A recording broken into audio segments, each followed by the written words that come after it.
Welcome everybody, welcome back to Homestead Heart. I'm in the kitchen, y'all, with carrots. And I am peeling. I told y'all I was gonna show y'all my easy way of preserving my carrots. And that's exactly what I'm doing right now. Now I've already started the peeling process. I've gotten the majority of the peeling out of the way. And this is my bowl of carrots right here. And I have a few more right here that I'm gonna use for canning. And then I have a few in my other little bowl over there that I'm going to use just for juicing. I'm not canning those, so I'm not going to peel them. I'm just going to take my little vegetable brush and I'm going to scrub them real good, make sure I get all into the cracks and crevices because they are very small carrots. Let me show you. I'm coming. See, these are teeny tiny itty bitty little carrot. Y'all, I'm not peeling these. Like somebody walking away. I'm not peeling these. I'm gonna take these and I'm just gonna scrub them real good with my little brush, and then I'm going to juice these babies. That's all I'm going to do. But for my larger carrots, I'm peeling those, and I have just a few more to peel here. So I decided that I would go ahead and look at my glove. I didn't rip my glove, and look at this. Told y'all, I've been in here getting these carrots peeled, so I'm just going to go ahead and get them all peeled. And these are going to go in the pressure canner. So now, preserving my carrots, you all. Preserving my carrots, you can preserve carrots a few different ways, all right? And I'm not talking about just pressure canning either. You can preserve them a few different ways. You can freeze dry them. You can even dehydrate cooked carrots if you like, right? And actually, you can make carrot chips. Those are so good. If you've ever been to like a Sprouts and you've had their vegetable chips, y'all, the carrots are awesome. My favorite was the carrots and the okra, look, green bean, all of that was my favorite. I love those chips, right? So you can do that as well. Now, what I'm going to do, just to go ahead and get these babies put up, I'm going to go ahead and just put mine in the canner. I'm not going to put any salt in them, nothing like that. All I'm going to do is just literally dice them up, or not dice them up, but I'm going to slice them and get them in the canner. If you wanted to do like a candied carrot, you could do that. I'm not doing that because I can always open my carrots if I want to and candy them on the stove, right? I could do it in my jar, but because I'm literally in a push for time, I'm at a push for time. You know, when the garden season is in full swing, you're trying to just get the food preserved as fast as you can because you have more preserving to do, which is exactly what I'm doing, okay? I probably took off a little too much right there. Which is what I'm doing. I'm just trying to get the carrots put up because after I do this, I still have to worry about getting my rutabagas and my turnips canned up, okay? So I have to deal with those as well because I have to get those out of the garden. I haven't harvested those yet. And the reason why I haven't harvested those is because I would much rather them wait for me in the ground than just sitting on my counter, okay? So I'm going to get these done as quickly as I can. And then my next canning project is going to be my turnips and my rutabagas. And yes, I will share with you all that recipe as well. Very simple. These recipes, very simple. Not every recipe has to be complicated and require a ton of ingredients. And yes, when you're peeling your carrots, I always cut off that bottom tip and I always cut off the tops, okay? And these are just going to go in my little bowl right here. And then I'm just going to keep it going. Getting them all canned, getting them all peeled. Do you have to peel them when you can them? I'm going to strongly suggest that you peel your carrots, especially if you're buying them out of the store. The carrots have so many little cracks and crevices, right? That dirt can just hide in. And you don't want to introduce any type of a harmful bacteria into your jars when you're canning, right? You don't want to promote botulism, right? Because this right here has been in the soil, and I'm not really concerned about that, like me personally. But if you are buying them from the store, I'm going to definitely recommend that you peel these carrots, okay? I recommend it if you're canning them for long-term food storage. Please peel your carrots. All right. Take my tops off and my tips off, and then I'm going to give this a nice quick peel. Try not to press so hard. I keep pressing a little too hard. But just taking off that thin layer of skin. Y'all, I have had more carrots today than I care to admit that I've eaten, because these carrots are so sweet. They are so good. Oh my goodness, they are good. Lord, I planted 2 varieties. One is the tender sweet, and the other one is the scarlet. Nantes or Nance, or however it's pronounced. But I planted 2 varieties. Y'all, I'm going to tell you, the tender sweets are very good to me. These are very, very sweet. So is the scarlets as well. They are very good. But these carrots taste absolutely amazing. I have truly enjoyed these carrots today. Like, I'm not going to eat all of them. Got to put them away. Right?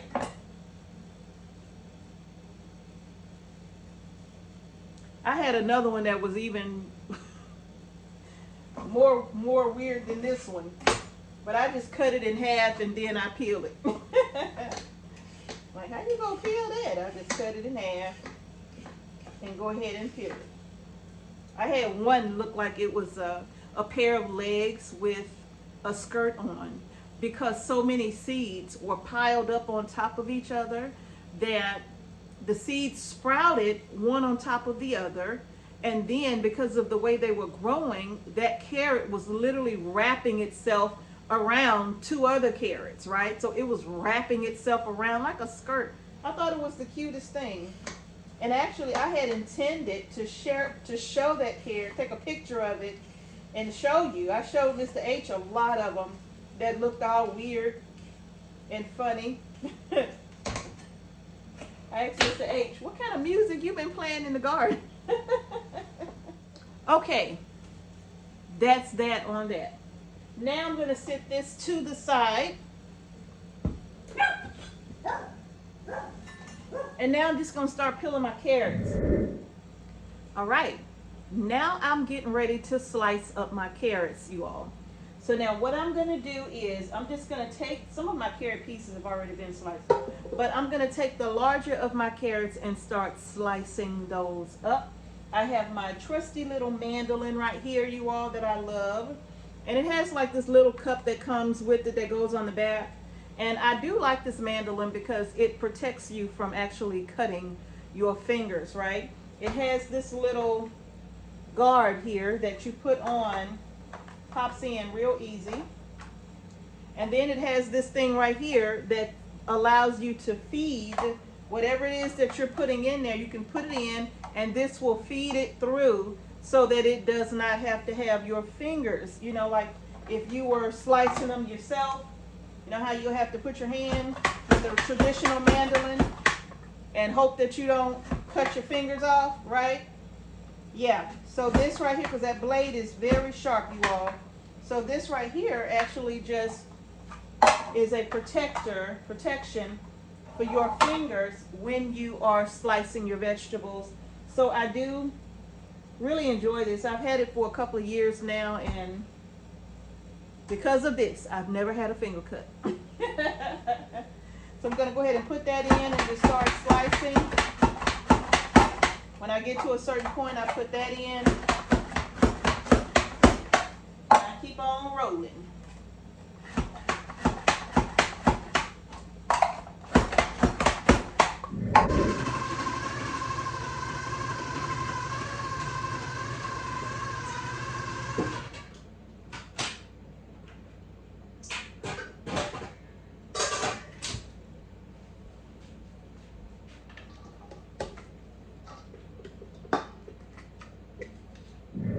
So you all, now I'm about to get these carrots jarred up. I'm gonna take you bring you a little bit closer so you can see. I have my quart size jars here ready to go. My lids, my bands, my funnel. I have everything that I need. My water is in my canner. From my canner, it's 3 inches of water. This is a pressure canning recipe, okay? So I'm gonna bring y'all closer so we can go ahead and get this done. Now listen. Y'all know I'd have been here all day long if I would have sliced all of those carrots with that mandoline. This lady had to work smarter, not harder, okay? So now that all of my carrots are sliced, they are sliced different sizes. Not because the blade on my food processor is a different size or that I switched them out or anything like that. It's just that the diameter of the carrots are different. So while I had some larger, I had some smaller, right? So once they get sliced, this doesn't care what size it is, it's still gonna slice them, right? Whether they this big or this small. So even like this, when I had the smaller ones, look at that. Y'all, these carrots are so good.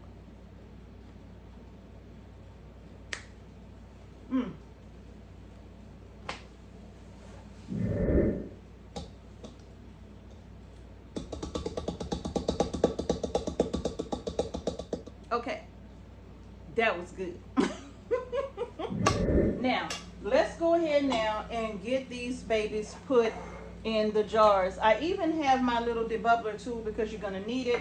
And you're gonna need some room temperature water to put in your jars as well. My canner is cold, my carrots are cold, and my jars are cold, okay? This is raw packing these carrots. I'm not cooking them, I'm not blanching, none of that. They will cook in the jars, trust me. All right, so now I'm just gonna go ahead and get them put in the jars, and I'm just using my hands. My hands are clean, of course, right? And I'm just gonna drop them in. And as I fill the jars, I am gonna be leaving a 1-inch headspace, okay? Gonna push those down a bit.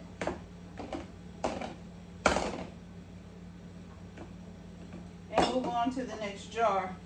And bam, you got yourself a jar full of carrots. And like I said, I'm doing roughly 14 pounds here. And if you notice, I'm not adding any salt, any pepper, no seasonings whatsoever. Now, if you want to add seasonings, you can, okay? Whatever spices you want to add to your carrots, feel free to do that. But what I'm going to do, because I love to use carrots many different ways, whether it be candied carrots, whether it be making like a carrot fluff or a carrot pie, or whether it be just putting them in soups and stews. So I don't season them. I don't put anything in them whatsoever, okay? But you can do yours however you want to do it. And I'm canning quarts. But if you don't want to can the larger jars of carrots, you don't have to. You can can pints, all right? And if you're new, this is a pint-sized jar right here. And they are much smaller than the quart sizes. I'll show you. But you can see how I'm literally just putting these in with my hands. Pint, quart. See that? So you can see how I'm literally just dropping these in with my hand because they're raw carrots.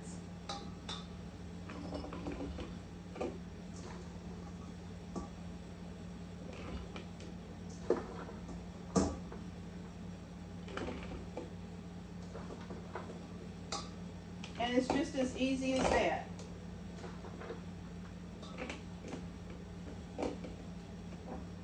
All right. So far, my 14 pounds is giving me 6 quarts, and I'm sure I'm going to get the 7th quart over there. I'm positive, actually, that I'm going to get 7 quarts. And I even have a pint-sized jar here.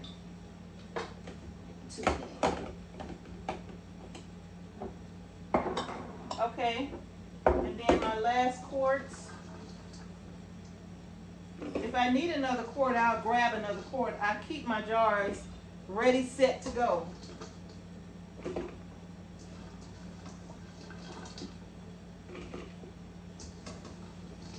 I will not have enough for a pint-sized jar.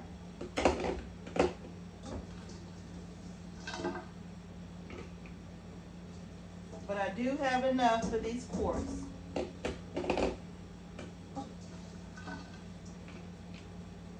So, that's awesome. And I'm just going to add the remaining of all of this to the other jars. So literally, this 14 pounds, take some of this out and put it over here. Literally, the 14 pounds has given me 7 quarts, right? Roughly 2 pounds per quart, right? Especially if they're small. Not if they're big. If they're real big, you won't get this many in the quart. All right? Now, I'm just going to take my water and pour it over. And like I said, my water is room temperature. And I'm bringing this up to the 1-inch head spacing on these jars.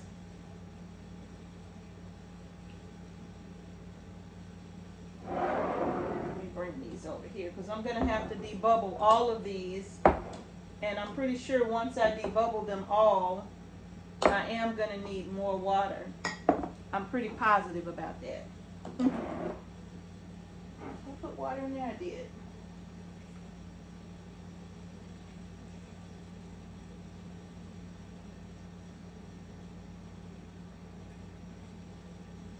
I think I was pouring water out of here too.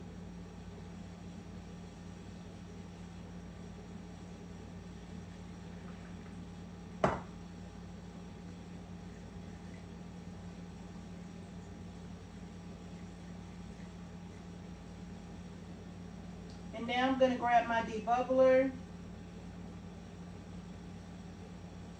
Come on, almost. Okay, I'm still going to have to get some more water. So now I'm just going to grab my debubbler and I'm going to run it down the sides of the jar to release the trapped air.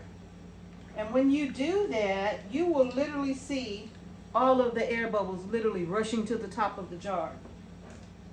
Now, for all of the newbies, why is that so important?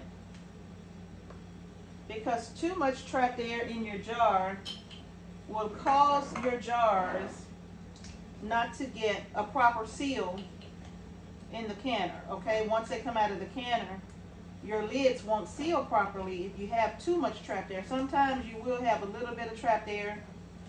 Sometimes I forget to debubble some things. But even if I forget to debubble, depending on what it is, sometimes the seal may take, sometimes it may not, right? So the best way to just not take those chances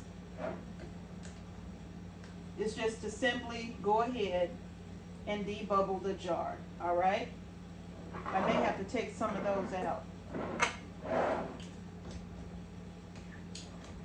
So I'm literally just going around the jar, taking all of the air out.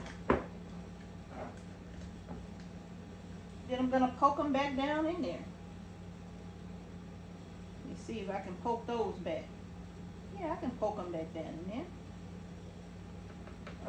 All right. Let me move this out of the way.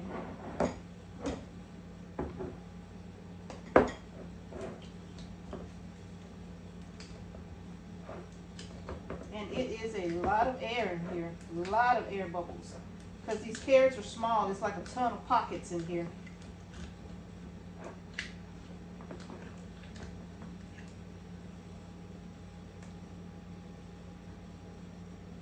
And this is coming above my 1-inch head spacing, but like I said, I'm going to press it back down in there.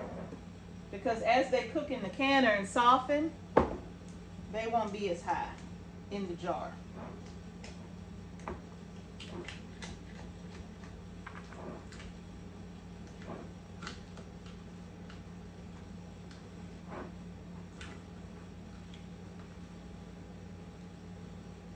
Y'all, I'm making a mess.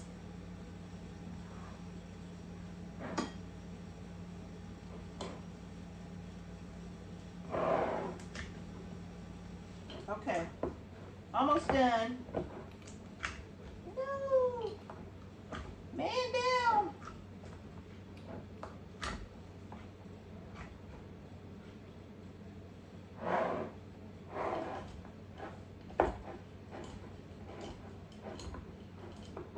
Oh, ain't no water in here.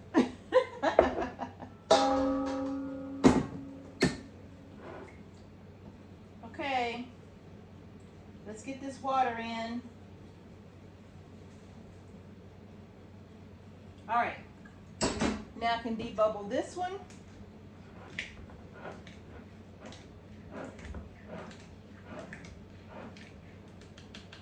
This jar is not nearly as full as my other jars here, so I think I'm just going to take some of these out from here and maybe put a few over here and just press those down into the jar like that. Okay? And now, since I have debubbled these jars, you all, I just need to take some of these carrots out of here. That's just too many. I'm going to have to take some of them out. That's all to it. That's all I can say about it, y'all. Got to take some of them out. Or move them around. Move them around one. Okay, so now I'm just going to go ahead and bring that back up to that 1-inch head space. It's not very much, but I have to do it. Just a little bit.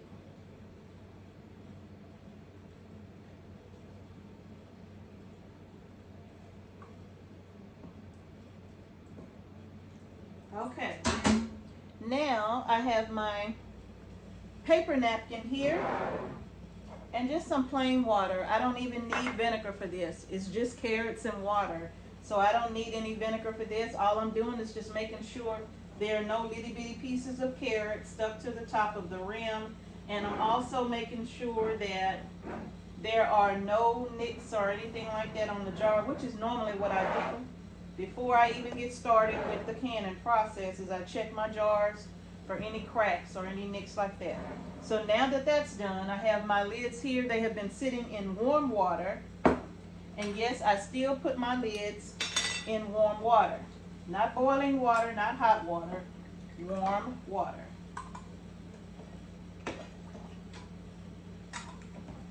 Now, if you want to know the kind of lids I use the Superb lids and the ball lids. If you want to use the Superb lids, you can get them from Azure Standard. That's where I get them from. And if you want the link, I will have the link to Azure down in the description box below. Okay? Oh, that's it. That's all of them. All right, now I'm going to get my bands on. Fingertip tight. I've talked about it in many of my canning videos, what I mean by fingertip tight. Okay? That means once you have reached that first level of resistance on your jar, and I'll show you. So once I put this band on, are you at that 1-inch head space? Yeah. Once I put this band on and turn it, now it doesn't want to turn anymore, right? That's the first level of resistance. Now I'm just gonna give it just another little turn, and that's it. I'm not tightening the jar lids or the bands down because we still need it to be loose enough so that air can escape the jar. Now I'm gonna get it in my canner. 1, 2,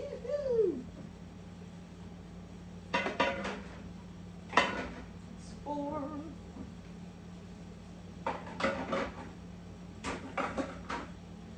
and 7. 7 in the canner, baby. Woohoo! Whoop, bam! That's 7. All right. Uh-oh. Y'all got tangled up. All right, so now what I'm going to do is I am going to just simply turn on my fire. And yes, it's on high. I make sure that my canner is centered on my eye. My rim is still nicely oiled, and that means I don't need to put any oil on it. Now I'm going to put my lid on. This is an All-American, so if you're putting your bolts on, make sure you're doing it opposite sides at the same time, okay? And don't tighten down on them until you get them all in place, okay? Then you're going to come back and tighten them. Alrighty? And now we're going to let this canner start building up pressure. Once it starts building up pressure, it's going to shoot a steady flow of steam from this vent pipe right here. And I do mean a steady flow, you know,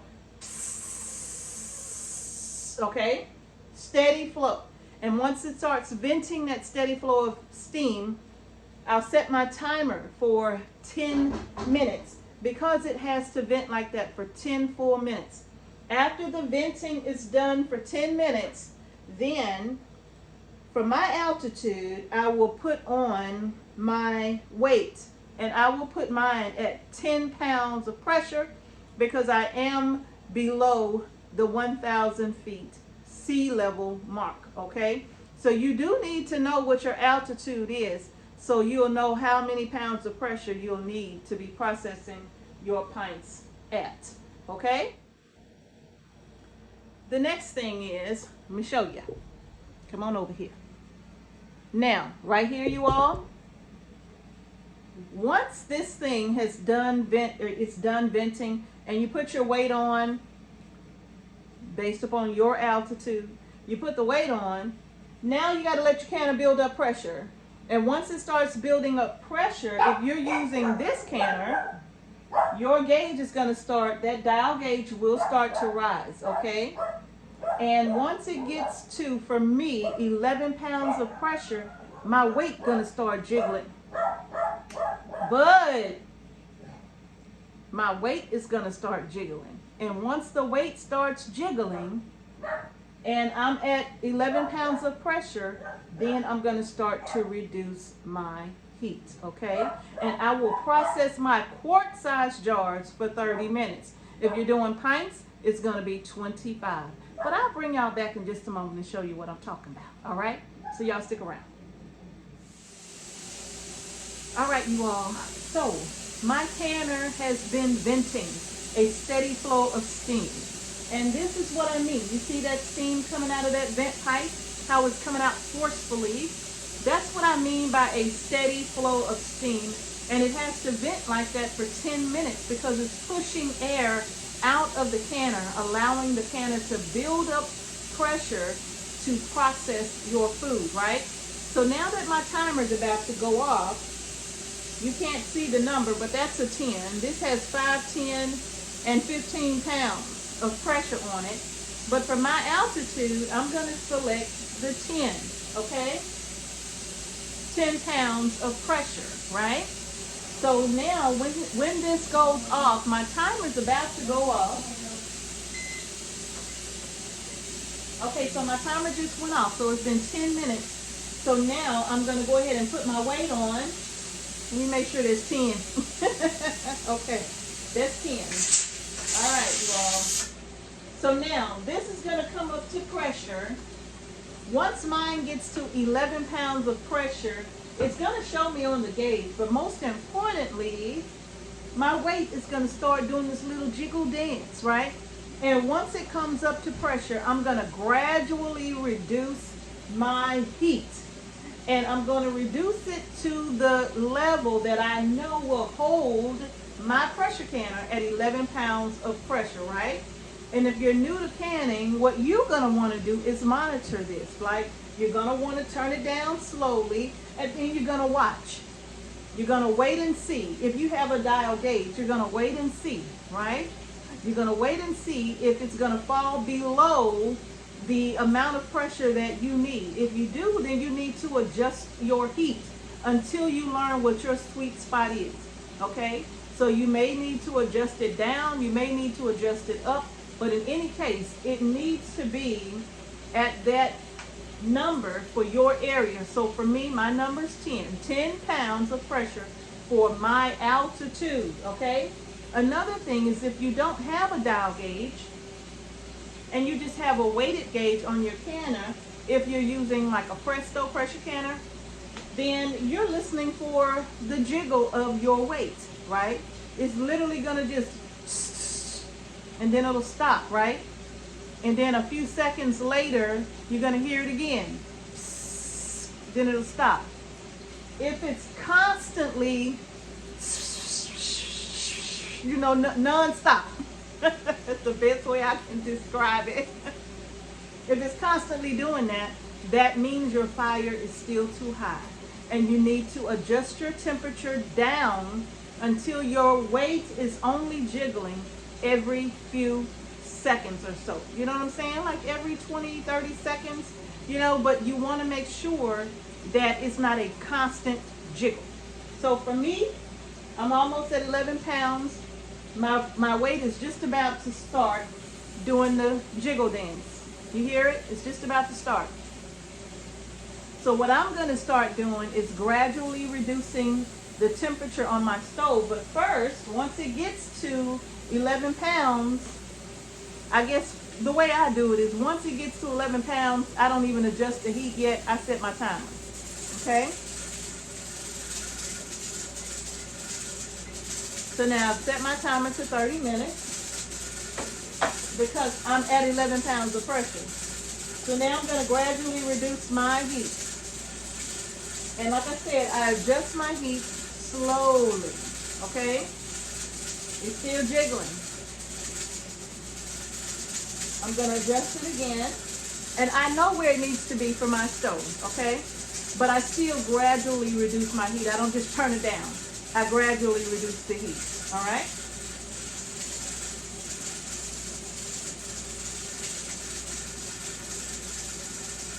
And then I just give it a few seconds and I wait. Still jiggling.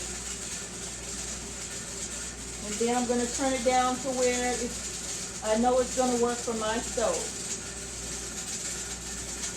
And once I get it to where I know it's going to work for my stove, it'll stop jiggling so much, okay? All right, so now I'm where I'm supposed to be. And so now this is just going to jiggle every few seconds for me. So what I'm going to do, you all, I set my timer for 30 minutes for quarts. Again, if you're doing pints, if you're doing quarts, it's going to be 30 minutes. All right, you all? So I'm going to bring y'all back when it's time for me to take these babies out of the can. All right, y'all stay tuned. All right, y'all, the timer has gone off and my canner's been sitting on the stove now for about 35, 45 minutes. Even after it cooled down and after it came down from pressure, I still just let it sit there for about 35, 45 minutes because I have been busy still getting some onions and all of that chopped, right? So what I'm going to do now is go ahead and open this canner, and I'm going to go ahead and take the jars out of the canner. First, I need to take this weight off. Remember I told you all that I like to take the weight off and flip it over to the 5 pounds so that the air can come out slowly. Well, I didn't do that this time, and I'm probably pretty sure that it's still going to be making a lot of noise. Hear that? Y'all, I'm telling you. See, when I flip this over to 5 pounds and I let it sit for 45 minutes, after it comes down from pressure to 0 only, okay? Once it gets to 0, I come over here and I flip this weight from 10 pounds to 5 pounds. And what that does is it allows the air to come out really, really slow. But if I don't do that, after 45 minutes, it's still a lot of air in this canner. And that's what you hear. See that? And then my jars start to react. Okay? You heard that little, you hear it? You hear it? You hear that? My jars and my canner. And almost every time that happens, I end up with some sort of siphoning, right? So hopefully it won't be too bad. It's just carrots and water. So even if it does a little bit of siphoning, it won't be that bad, okay? So I'm gonna go ahead now and get these babies out of the canner. That weight's still pretty hot. Okay.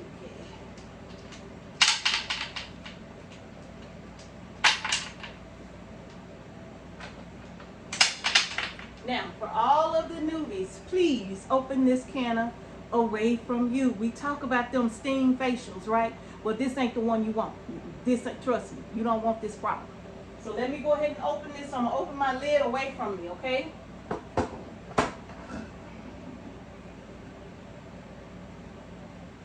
All right. Let's sit that there. I told you. I got a little bit of siphoning. I knew it. Let me take these out. Ooh, but they look nice though.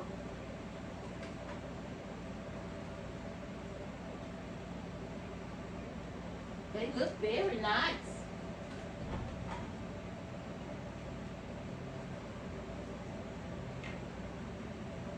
All right.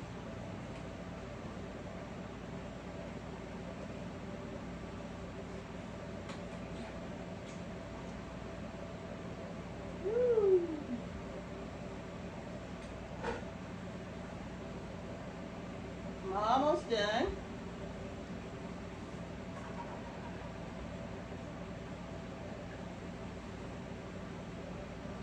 Now it was just a small amount of siphoning,